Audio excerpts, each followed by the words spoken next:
سنوات العشرينيات والثلاثينيات القرن الماضي عرفت مدينة الدار البيضاء تطور عمراني مهم حولها لورشة كبيرة تمركزات فيها كل الأحلام والأماني اللي جابها المستعمر، وجلبت لها العديد من الأوروبيين اللي صبح العدد ديالهم أزيد من 100,000 نسمة.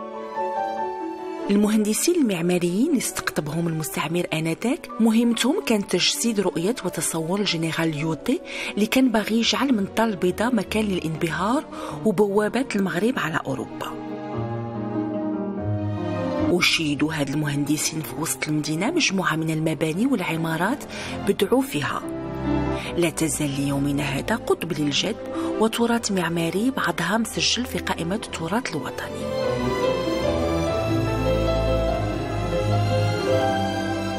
بالإضافة لكونها مدينة تجارية بفضل الميناء الجديد اللي شيدوا المستعمر، الدار البيضاء هي أيضا مدينة للترفيه، ضمت منذ بداية تأسيسها العديد من المقاهي والملاهي،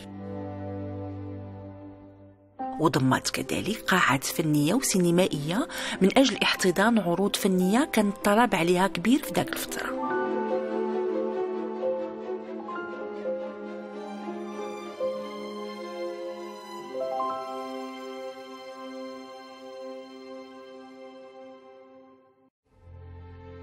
الطابع العصري اللي تميزت به العمارة بالدار البيضاء ظهر أيضا في القاعات السينمائية اللي عرفت تطور تقني غير مسبوق في المجال آنذاك من خلال جودة العرض وفخامة بعض القاعات الفريدة من نوعها. وخلقت هذه القاعات علاوة على المقاهي والمطاعم رواجا لقى إقبال كبير وجعل من المدينة مركز للترفيه كيقصدوه سكان الدار البيضاء بشكل منتظم. لو فري سونتر اللي كان انيمي وكانوا الناس كيتحركوا بزاف كانت كارتي مير سلطان. هي معروفه في جوج حوايج، لي كافي اللي كانوا احنا في واحد الكافي هيستوريك ميتيك ديال مير سلطان، وكانت لو كارتي ديال لي سال دو سينما. غير في الحي ديال مير سلطان كاينين شي 5 قاعه ديال سال دو سينما اللي كاينين هنايا.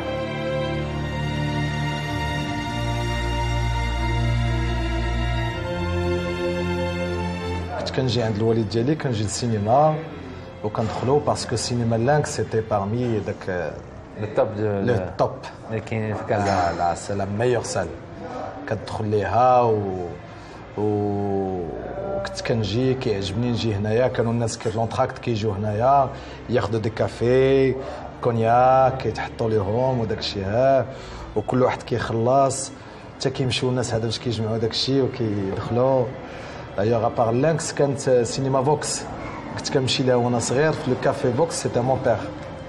نيت هذيك لا بلو غراند سال دو سينما اللي كاينه لافريك. وكنت كنمشي لها كنا كندوزو وقيته زوينه. يا في دي جون كيفهموا شنو هي الثقافه ديال السينما.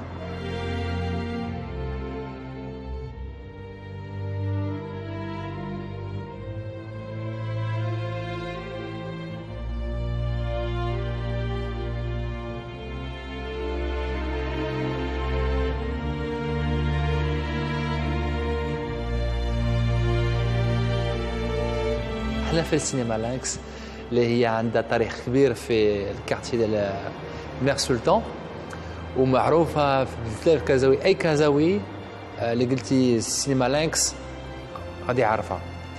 وهاد لا سال تبنات في لي زاني 50 1951 بار واحد الاركيتيكت اللي هو معروف مشهور في العالم وجاب لو غران بري دو روم، هو دوتوري دومينيكو باتشانو. دوتوري دومينيكو باتشانو ملي جا هنا ومشى في واحد ليماجينير ديالو ودار هذيك لا سال اللي عندها واحد لا بارتيكولاريتي اللي ما كايناش في العالم، هي لو توا سسبوندو. اي لي شتو لاركتيكتور ديالها اي حاجه ليسكاليي اي حاجه عندها اون سبيسيفيسيتي اركتيكتورال.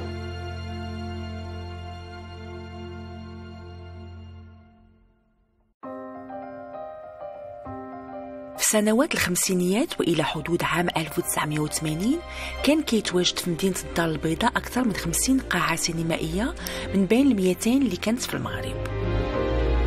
وكانت كتعرف هذه القاعات إقبال جماهيري كبير وصل ل 50 مليون متفرج في السنة في المغرب كله، وكانت كتعرض أفلام أمريكية وأوروبية بشكل كيواكب كل جديد في الساحة السينمائية العالمية.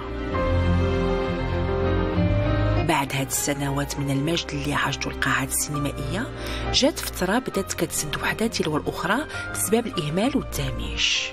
وأمام هذا الواقع المرير جات جمعية سيف سينماز موروكو اللي أسسها طارق منعم وطلقت حملة من أجل دق ناقوس الخطر حول الوضع اللي تعرضت ليه القاعات السينمائية.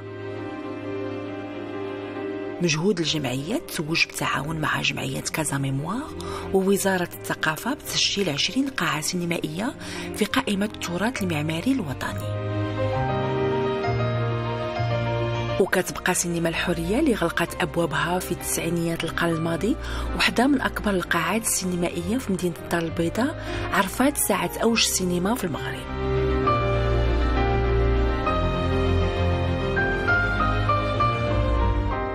ومازال شاهد على هذه الفترة بعض المقاهي والمطاعم اللي كترجع بنا سنوات للوراء.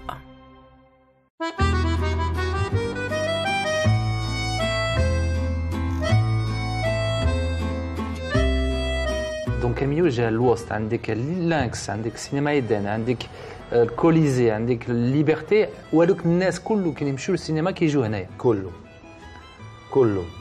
À l'époque, alors il y avait des gens qui venaient avant les séances et il y avait après le après séance. Il y avait la queue ici dans le camion. Nous on travaille bien, on se bat parce qu'on est des survivants de ce quartier. Il y avait énormément de restaurants à l'époque. Il y avait sur le boulevard Rahmskini, il y avait le Lombardie. À 11 janvier, nous avions le Tout va bien, qui est toujours, mais ce sont devenus autre chose. Ce sont des endroits où il y a un autre esprit. Nous, on est vraiment des survivants de ce quartier. Comme il y aurait pu avoir des survivants de cinéma. Il y en a, mais malheureusement, ça manque. هذاك الشيء علاش ملي كنجيو هنايا كنحسوا هذيك ليبوك، شفت لي زافيش، درتي هذاك الشيء على درتي براسك. كاين الناس كي شوف هذا ياك. Il y a des gens qui pleurent quand ils voient ça. Ça leur rappelle tellement de choses, tellement de bons moments. C'était les sorties de Casablanca, la Vigie marocaine, tout à fait. Spectacle de Casablanca, عندك لوتيسيا، فيردان، cinéma ABC Lynx, أفلام قدام ديال البكري كوا لي لويس ماريانو مع كارمين سيفيا. Le Vox. Cinéma Vox. Malheureusement détruit. C'est dommage. Mais oui, c'est une histoire qui se perd, et nous, dans notre petit coin de restaurant qu'on a ici, dans notre petit coin de ville, on essaie de faire perdurer cette mémoire. Que ce soit la mémoire essentiellement, bien entendu, de mon père par rapport à son travail pendant 40 ans dans cet établissement, mais surtout on se sent très lié à l'histoire de Casablanca par les cinémas, par notre clientèle. On essaie de faire perdurer cette histoire, ces moments magnifiques.